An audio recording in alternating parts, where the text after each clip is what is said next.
난 불국사가 미완의 대칭적 3원씩 가람이라고 추정한다. 계획만 했다가 무산되었을 수도 있고 기초를 했다고 완성하지 못했을 수도 있다. 과연 어떤 모습이었을까? 그 의문을 파헤쳐본다. 좀 더 자세한 내용은 네이버 블로그를 참고하시기를 바란다. 여러분 안녕하십니까? 천년고찰 불국사의 그 완벽한 아름다움은 뭐 다들 잘 아실 겁니다. 그럼요. 너무나 유명하죠. 근데 혹시 그 완벽함 속에 숨겨진 수수께끼? 그러니까 대웅전 영역하고 극락전 영역의 크기가 다른 거예요. 이 비대칭 구조에 대해서 생각해 보신 적 있으신가요? 네, 오늘 딥다이브에서는 바로 그 부분을 파고들어 볼까 합니다. 여러분이 보내주신 자료를 보니까요. 이게 어쩌면 의도된 비대칭이 아닐 수도 있다는 거예요. 아, 의도된 게 아니다. 네, 불국사가 사실은 훨씬 더 크고 또 완벽한 대칭 구조, 그러니까 3원식 가람으로 계획되었을 수 있다는 거죠. 3호인식 가람이요? 세 개의 중심 영역이 있다는 건가요? 맞습니다. 근데 그게 어떤 이유로 완성되지 못하고 지금의 모습으로 남았다는 상당히 흥미로운 가설입니다. 와, 그럼 우리가 아는 불국사가 미완성작일 수 있다는 거네요. 기존 해석과는 완전히 다른 이야기인데요. 그렇죠. 기존에는 주로 의도된 비대칭의 미학 이렇게 해석했잖아요. 네, 맞아요. 일부러 그렇게 지었다고. 근데 이 자료는 거기에 의문을 제기하는 겁니다. 자, 그럼 이 미완성 3원식 가람 가설 도대체 어떤 근거를 가지고 있는지, 또 왜 그동안 주목받지 못했는지, 앞으로 뭘 더 알아봐야 하는지 한번 깊이 들어가 보죠. 좋습니다. 가장 궁금한 건 이거예요. 통일신라 최고의 사찰인데 왜 당시 표준처럼 여겨지던 가문사지 같은 완벽한 좌우대칭 구조를 따르지 않았을까? 이 질문이죠. 바로 그 지점입니다. 이 자료가 제시하는 답은 정말 파격적인데요. 네. 불국사가 원래는 지금 있는 대웅전, 그러니까 중원이죠. 그리고 극락전, 서원, 여기에 더해서 동쪽에도 똑같은 규모의 영역, 즉 동원이 더 있었다는 겁니다. 동원이요. 아, 그럼 대웅전을 중심으로 좌우 대칭이 딱 맞는 거네요. 정확합니다. 현재 대웅전은 현세의 석가모니불, 극락전은 서방정토의 아미타불을 모시고 있잖아요. 네네. 이 가설에 따르면 그 사라진 동원에는 아마도 동방 유리광세계의 약사열애를 모신 보광전 같은 건물이 있었을 거라는 거죠. 와, 그럼 석가모니 부처님을 중심으로 서쪽엔 아미타불, 동쪽엔 약사열애, 이 3존 배치가 완벽하게 구현되는 거네요. 그렇죠. 단순히 건물 배치의 대칭을 넘어서는 의미가 있는 겁니다. 신라인들이 생각했던 모든 부처님의 세계, 그러니까 사바세계, 서방정토, 동방정토를 이 땅 위에 구현하려고 했던 정말 거대한 신앙 프로젝트였을 수 있다는 거죠. 이야, 스케일이 엄청나네요. 네. 그리고 자료에서는 그 근거로 고대 동아시아 건축 전반에서 대칭이 얼마나 중요했는지를 강조해요. 아, 다른 사례들도 있군요. 그럼요. 백제 미륵사지 보면 딱 3원식 구조잖아요. 벽렬로 3개가 있죠. 통일신라의 다른 쌍탑가람들도 그렇고 일본의 야쿠시지나 묘도인 같은 경우도 그렇고요. 다 대칭이 기본이었군요. 네. 이런 큰 흐름 속에서 유독 불국사만 의도적으로 비대칭을 선택했다. 이건 좀 부자연스럽다는 겁니다. 듣고 보니 정말 설득력이 있는데요. 근데 이렇게 합리적으로 들리는데 왜 이 가설이 그동안 좀 묻혀 있었을까요? 주류학계에서는 잘 받아들여지지 않은 건가요? 네, 그 부분도 자료에서 몇 가지 이유를 추정하고 있어요.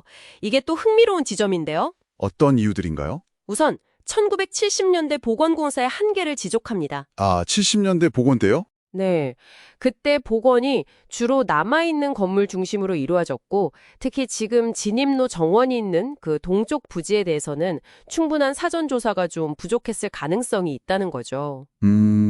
조사가 부족했다. 네, 그러다 보니까 동쪽에는 별다른 건물터 흔적이 명확하게 안 보인다는 결과가 나왔는데 이게 혹시 원래 없었다라고 너무 빨리 결론 내려진 건 아닐까 하는 비판이 있는 겁니다. 아하. 심지어 1974년에 그 자리에 조경공사를 하면서 혹시 남아있던 유구나 흔적들이 훼손되거나 아예 묻혀버렸을 가능성도 배제할 수 없다고 봐요. 아, 그럼 물리적인 증거를 찾기가 더 어려워졌을 수도 있겠네요. 그렇죠. 증거 찾기가 힘들어졌을 수 있죠. 또 하나는 학계의 어떤 분위기랄까요? 분위기요? 네.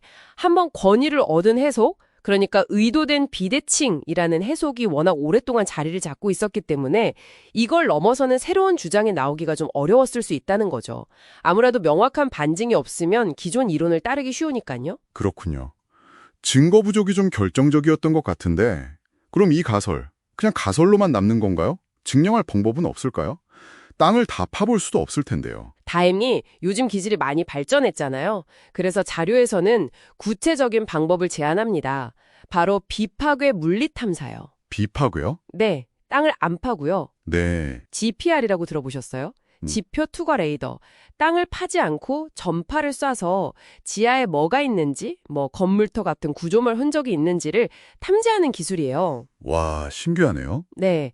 그래서 이걸로 대웅전 동평 광장하고 그 진입로 정원 부지 있죠.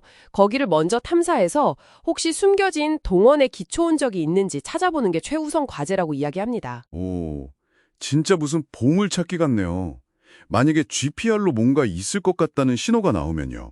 그럼 그 다음엔 어떻게 해요? 그렇게 유구 존재 가능성이 높은 곳이 확인되면 그때는 이제 해당 지역을 정밀하게 다시 발굴 조사해야 한다고 주장해요. 시골 조사 같은 걸 해보는 거죠. 아, 확인 후 발굴. 그렇죠.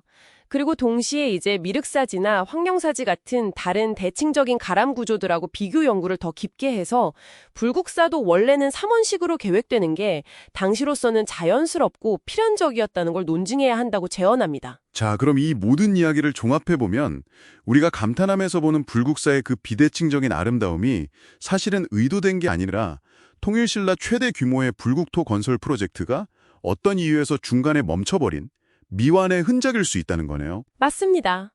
어쩌면 우리가 지금 보고 있는 불국사는 원래 계획했던 모습의 3분의 2 정도일 뿐일지도 모른다는 거죠. 와, 생각만 해도 엄청난데요. 그렇죠. 만약 이 가설이 사실로 밝혀진다면요. 불국사를 바라보는 우리의 시각 자체가 완전히 달라질 겁니다. 어떻게 달라질까요? 그냥 아름다운 옛날 절, 이게 아니고요. 신라인들이 가졌던 거대한 이상과 꿈, 그리고 그걸 결국 완성하지 못하게 만든 어떤 시대적인 한계나 상황들, 이런 것까지 다 담고 있는 훨씬 더 깊고 복잡한 이야기의 현장이 되는 거죠. 아, 훨씬 입체적으로 보이겠네요. 네. 그리고 미륵사지와 같은 삼원식 가람이라는 큰 맥락 안에서 불국사를 새롭게 이해하게 되는 계기가 될 겁니다. 네, 오늘 정말 흥미로운 이야기였습니다.